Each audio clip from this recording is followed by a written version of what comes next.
होतं, पण ह्या गुढीपाडव्याला मी तुमच्या हातूनच खाणार. लग्नानंतर होईलच प्रेम या मालिकेमध्ये नंदिनीचा वाढलेलं वजन पाहून जीवा जे बोलला ते ऐकून तुम्ही थक्क व्हाल. होते ना माझं वजन वाढलंय म्हणून. वाढलंय खरं.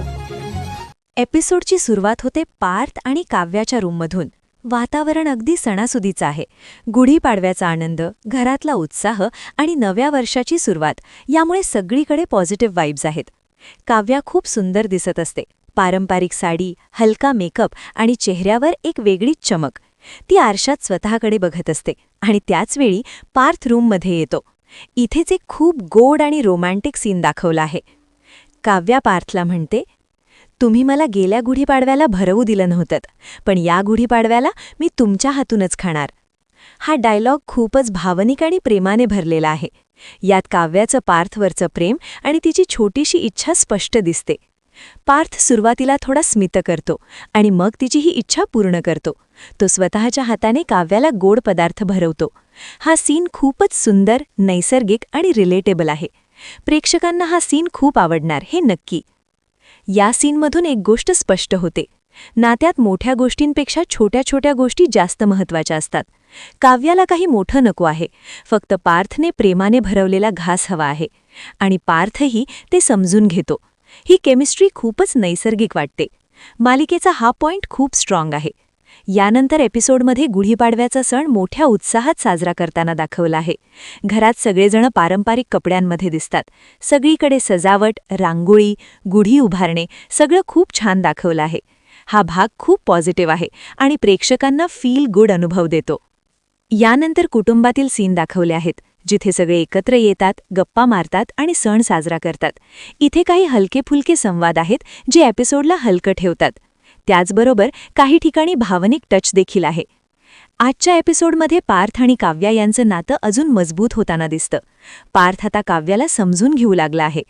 काव्या देखील आपल्या भावना व्यक्त करू लागली आहे. ही प्रगती खूप महत्त्वाची आहे, कारण यामुळे पुढच्या एपिसोडमध्ये आणखी इंटरेस्ट वाढेल. तर सीन सुरू होतो तो जीवा आणि नंदिनीच्या रूममध्ये. रूममध्ये थोडंसं शांत वातावरण असतं.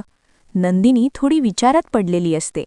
तिच्या चेहऱ्यावर हलकासं टेन्शन दिसत असतं. आणि तेवढ्यात जीवा परत एकदा वजन काटा म्हणजे वेट मशीन घेऊन रूममध्ये येतो. हो मित्रांनो, परत एकदा.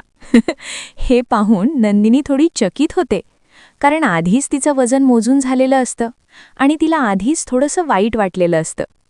जीवा खूप कॅज्युअली म्हणतो, चल परत एकदा वजन मोजूया. नंदिनी थोडी नाराज होऊन म्हणते, कशाला, आधीच मोजलं ना आणि त्यातही वाढलं आहे. इथे आपल्याला नंदिनीच्या मनातला इन्सिक्युरिटी दिसतो. ती फक्त वजनाबद्दल नाही, तर जीवा काय विचार करतोय याबद्दल जास्त विचार करते. नंदिनी पुन्हा वजन काट्यावर उभी राहते. जीवा तिचं वजन पाहतो आणि पुन्हा तेच थोडंसं वाढलेलं असतं. हे ऐकून नंदिनीचा चेहरा पडतो. ती लगेच म्हणते, वजन वाढलं आहे आणि कदाचित नात्यातही काहीतरी बदल होतोय. हा डायलॉग खूपच महत्त्वाचा आहे, कारण इथे फक्त वजन नाही, ती तिच्या नात्याबद्दल बोलतीये. मित्रांनो, हा सीन खूप साधा वाटतो, पण खूप लोकांना रिलेट होईल असा आहे. आजकाल लोक छोट्या छोट्या गोष्टींवरून स्वतःबद्दल डाऊट घेतात आणि नात्यांमध्ये इन्सिक्युरिटी निर्माण होते. नंदिनीच्या मनातही तसंच काहीतरी चालू आहे. आता सगळ्यांना वाटतं की जीवा पुन्हा काहीतरी टोमणा मारेन, पण जीवा स्वतः वजन काट्यावर उभा राहतो आणि हसत म्हणतो, फक्त तुझंच नाही, माझं पण वाढलं आहे. नंदिनी थोडी कन्फ्यूज होते आणि मग जीवा खूप सुंदर डायलॉग बोलतो, प्रेम दोघांचंही वाढलं आहे आणि आपण दोघं मिळून कमी करू. हा डायलॉग म्हणजे या सीनचा सोल आहे. जीवा खूप स्मार्टली सिच्युएशन हँडल करतो. तो नंदिनीला दोष देत नाही, ना तिची मजा उडवतो. त्याऐवजी तो म्हणतो, आपण दोघं आहोत, एकत्र आहोत. हा खरा पार्टनर सपोर्ट आहे. मित्रांनो, इथून खूप मोठा मेसेज मिळतो. 1. नात्यात एकमेकांना जज करू नये. 2. इन्सिक्युरिटी वाढू देऊ नये. 3. पार्टनरला कम्फर्ट द्यायला हवा. जीवा हे सगळं परफेक्ट पद्धतीने करतो. आता ॲक्टिंगबद्दल बोलायचं झालं तर 1. नंदिनीचा इमोशनल एक्सप्रेशन खूप नॅचरल आहे. तिचा चेहरा पाहून खरंच वाटतं की ती हर्ट झालीय. आणि जीवा, त्याचा काम ॲटिट्यूड, त्याचं हसत सिच्युएशन हँडल करणं हे सगळं खूपच रिअलिस्टिक वाटतं.